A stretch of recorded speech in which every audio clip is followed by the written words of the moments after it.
said, it takes a minute to get my attention, but when you get it, you get it. Hey, guys, Michael Ray Newman here. Welcome to the Inside Edge Podcast 2024, second edition. I got my partner right here, Edwin Britt. What's up, E? Glad to be here in the great state of Texas. That's right, Mr. North Carolina. And we have a special guest today.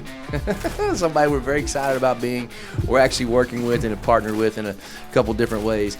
D. Lemmons, I wish I had an applause thing. Clap, clap, clap. Welcome, D. Appreciate you being here today. Glad to be here. Yeah, we're glad to have you there, that's for sure. Kevin E., the Monster Millennial, is over here. How's it going, gentlemen? He's running the mic. Oh, cough. Excuse my cough button there. Hey, guys, welcome over 2024. We're just getting started. We've got D. Lemmons here. We do a lot of our Business Academy and our Mastermind class, which is based on our curriculum, Mindset of a Champion. We do a lot of training in a lot of different industries. And we've just launched our coaching program along with our Edge Connect. Edwin and I have been coaching for a long time, D, and I mean, you probably already knew that. But we finally put the curriculum together and expanded our coaches. We've got some really great people, of course, you being one of them. I want to talk a little bit for you to talk a little bit about that in a second. But before we do that, we were talking about the last podcast, your word. Edwin, what's your word for the year? Now. Now, baby. It was now, so I'm going to do it now. Why not now? Now is the time for him. He's going to write his book. There's a lot of now things he's going to do. And we started, and you were to the Finish Strong to Start Fast event that we had at the end of last year, and we talked a little bit about what your word was, but about really diving deep, and I thought yours was awesome. What is your word for this year? Well, it's a two-word. No fear. No fear. Man, that's powerful. Why'd you select that? What was your rationale for that, D? You know, I think we have to be intentional as business owners, coaches, or whatever. And I think we just have to go for it because sometimes our own limitations set us back. Man, I think so. Awesome. No fear. Love that, man. Go ahead. No, you grow through the fear. That's how growth occurs. Push through it. I'm telling you right now. And Edwin said he challenged people because my word is intentional. Well, that's just not. You got to really dive into it. And you said you wanted to be intentional about having no fear. And what does fear stand for?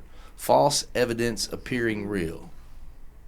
Think about that for a second. No fear. And because if you have that word, that phrase in front of you over and over again, I think that's going to inspire you to action. Because and here's what I like to do. And I tell this story about fear all the time. When I was a little kid, I'm the kind of kid that my brother Bruce, he was a freaking screamer. He was zero pain tolerance, right? And you had to sneak back in the day, you get a shot for everything. Yes. Okay, you get a flu shot, stick it right in your hip or right in your butt. And every time that kind of stuff came in, my brother, they would go, oh, look over there. And then they'd have to stick it. He'd be like, my leg, I'm killing him, I'm dying, right? Me, I want to see the shot coming. Don't sneak it up on me. I want to look at it. I know because if I see it, I know it's coming, and then I can face the fear. Because most of the time in my life, what the monster in my head is way worse than the reality of what happened. And they talk about eating a frog first, right? The worst conversation, if I've got to, inspire somebody to go have another opportunity somewhere else, like let them go or fire them, I hate that. But they brought it upon themselves, but I have that conversation first. The toughest conversation in the first part of the day.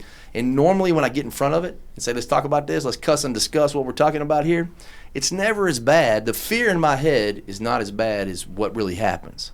And if you're always willing to face that fear, your life goes a lot smoother too, and you can also accomplish more because when pressure's down, your confidence is up, right, Edwin? Absolutely, your creativity. And I'm really curious, D, why you selected no fear and what motivated you, prompted you to utilize that as your anchor, foundational anchor going forward in 2024. I love it, by the way. Thank you. Well, I, as a business owner and leader for my agents, I think a lot of times as leaders, we don't always lead with a limp.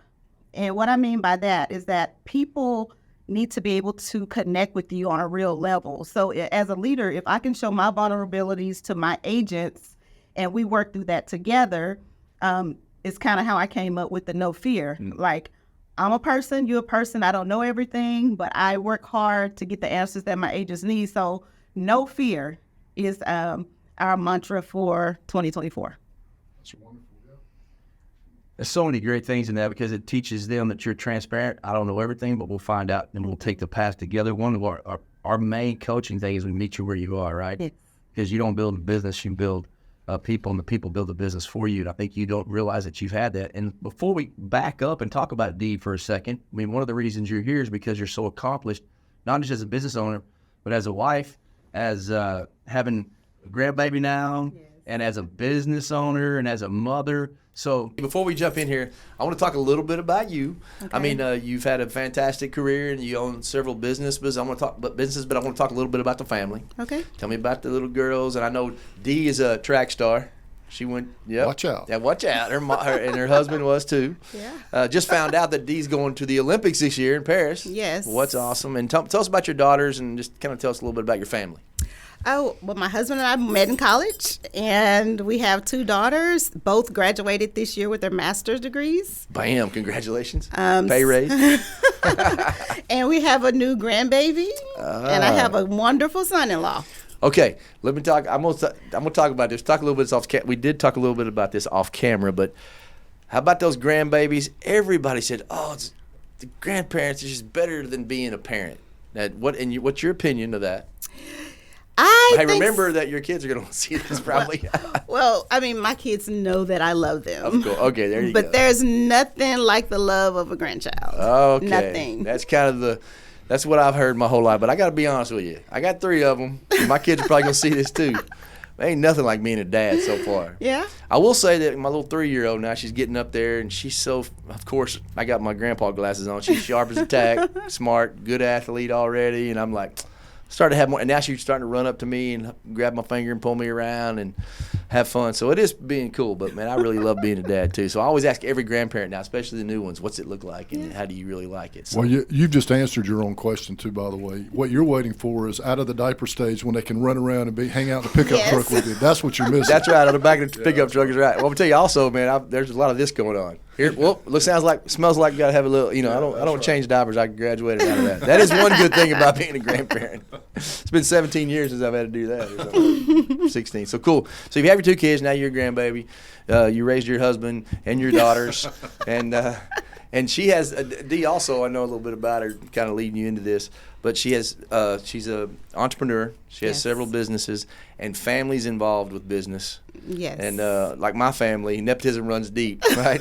So we put a lot of people to work. So tell us a little bit about some of the businesses you've done and started. over the We years. actually started a restoration company during the pandemic. Yes, I wanted you to talk about that. And what we started out as was kind of a biohazard company. Very smart. We go in and clean things. And so with COVID, we really developed a lot of relationships with a lot of the churches and funeral homes going into COVID cleanings.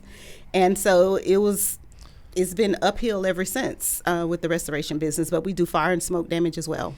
Wow, what a great time to start that, and pretty genius too, by the way. So yeah. Well, when there's a opportunity, when people over things down, it's terrible. The more millionaires were created in a depression than there was ever any time in the history of our country. Yes. When there was problems in 2020, everybody was running around with their hair on fire. The world's ending. You guys stepped into it Yeah. and then made something out of it. So your husband runs that?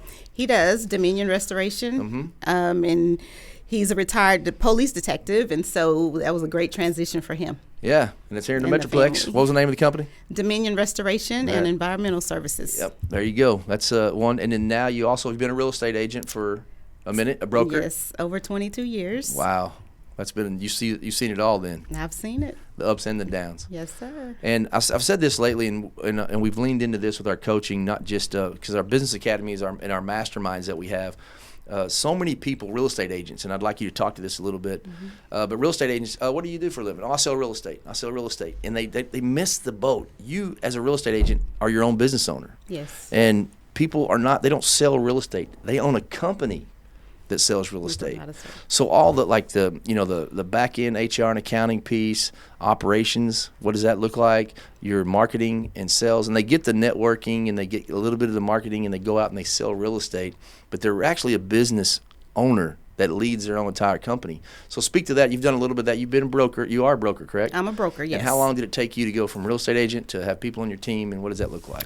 Let's see. I was first licensed in 2002. Okay. And I quickly took my broker's classes and exams. 3 years in is when I took my broker's test.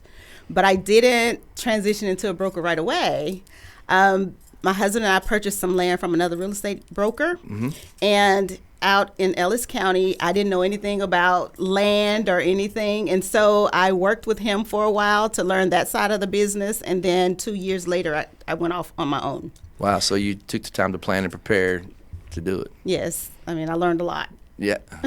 I just met Dee at the end of 2023, and every time I'm around her, I learn something more, a little more fascinating. I think it's really cool. I know you're probably about to ask her this, but isn't she also evolved into the restaurant business, right? Yep. I'm intrigued by that. In Q4 of last year, right? Q4 of last And year. that went perfectly smooth, right? It went well. And we've transitioned again. Yeah, no hiccups, right? So what we do now in the restaurant business, the name of our business is called Kitchen Combine. And we strive to help local chefs in the DFW area transition to see if they're interested in starting a brick and mortar location so they can run their catering business out of it. We handle the front end and operate the restaurant piece for them and teach them what that's like. Once they're only with us for 30 days, so it's quick and in. So we transition out businesses, a new chef every 30 days, and they decide from that experience if they think they want a brick and mortar location. We transition them to our real estate team and help them find a space where they can set up shop. I think there's so many great lessons in that, and just a little bit of the backstory there is that you did have to make a pivot, right? Yes, there was we a did. business conflict that you had to make a pivot in, and I think so many people, what a great lesson for our listeners, is they would have a tendency to, one, become a victim, two, complain, right? Blame other people, and there may have been some of that for you guys, I don't know, but the fact that you evolved and took a problem and turned it into a solution, and what a fascinating solution. So many people are equipped they love food, they're great at preparing, they create a catering business, but there's a big difference between having a catering business and running a restaurant, right? And that sounds like you've given them sort of an incubator in order to determine that. Is that right? That is correct. Pivoting, we had the catfish restaurant, and it did extremely well. Mm-hmm. Oh, had yeah. a minor conflict. I ate there.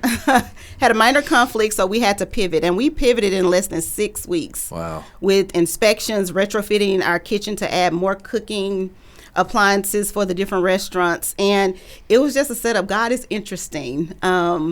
So we took that as God teaching us what we needed to do. So that was just our stepping stone. We feel like we're in our purpose right now.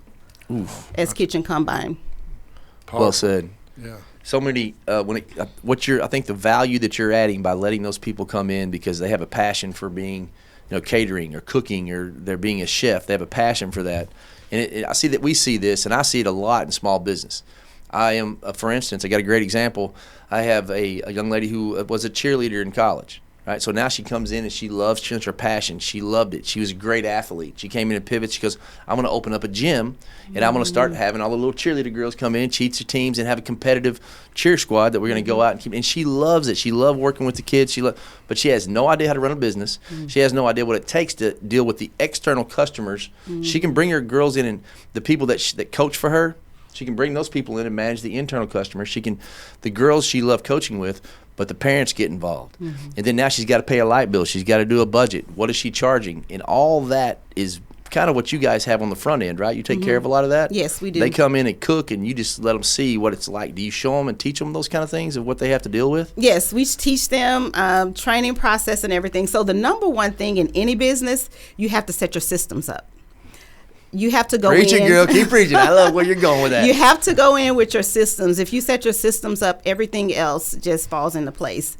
Now, you're going to have to, go back and kind of tweak your systems here and there, but it's all about having your systems in place. And keeping those relevant, right? Like you said, tweak Absolutely. them. You have to go in with the system and a plan and a process to Yes. lean into, and that's exactly what we talk about with all small businesses. And that's the biggest miss on a lot of times. Like I was relaying to her, she went in and did what she loved doing, and she had no process, no system for her accounting, her, anything, any kind of HR, like how do I reprimand one of my internal customers, which are my coaches, and then how do I set the budget up operationally? What does it look like to manage all these people getting in and out? And also the parents that come in, my external customer, how do I deal with them when they're not happy? She's not any good at that. She was really passionate about one thing, having an inadvertent mentor is what you are for these people. Yes. Man, it's and having that system that you can package up and set it down, lay it out for them to even recognize that, puts them light years ahead of most people trying to do that.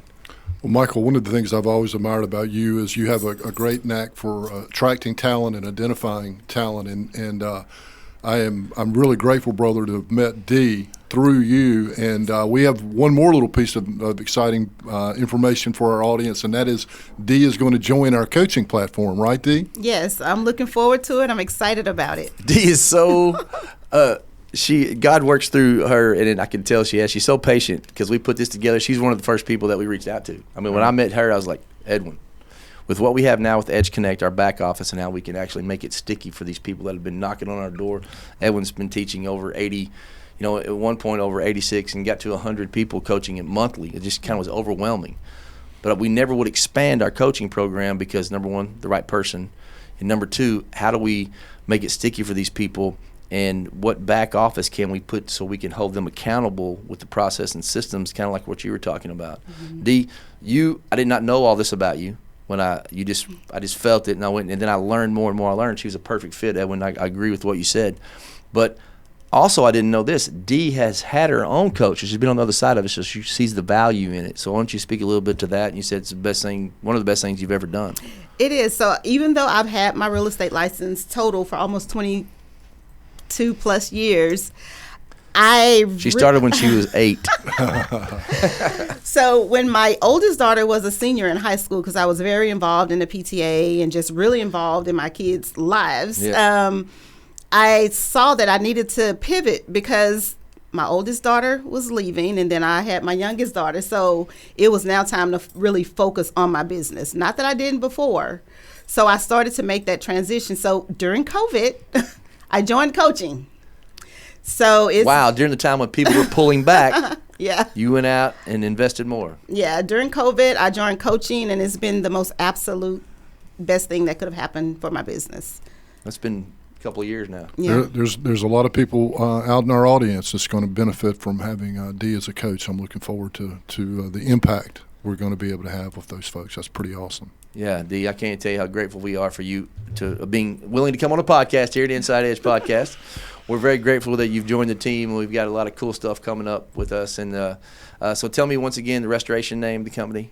Dominion Restoration and Environmental Service. And what is the name of the restaurant? What's the location? Kitchen Combine, and we're located at 8021 Matlock Road in Arlington. And some of these food trucks even that have to have a license to have a kitchen, they can't cook it out of their house. You know that, right? Absolutely. I know you already probably got a beat on that. There's a lot of opportunity there for some of this making a profit center. So I'm proud of you for that. And you mostly your real estate agency's name of it? Premium Realty Group. Premium Realty Group. Yes, we're in Waxahachie, Texas. We service all of the DFW Metroplex. All right, that's good, guys. Well, I want to tell you guys, thank you guys for stopping in on the Inside Edge today. Monster Millennial Kevin E., Edwin Britt, obviously good. Dee, thank you very much for being here today. Dillo is in the background taking video and picture. Guys, make sure that you go out and be nice no matter what. If you can't remember anything, be nice, because people won't always remember what you say, but they'll always remember how you made them feel. Thanks, Dee. You're welcome. Thank you. See ya.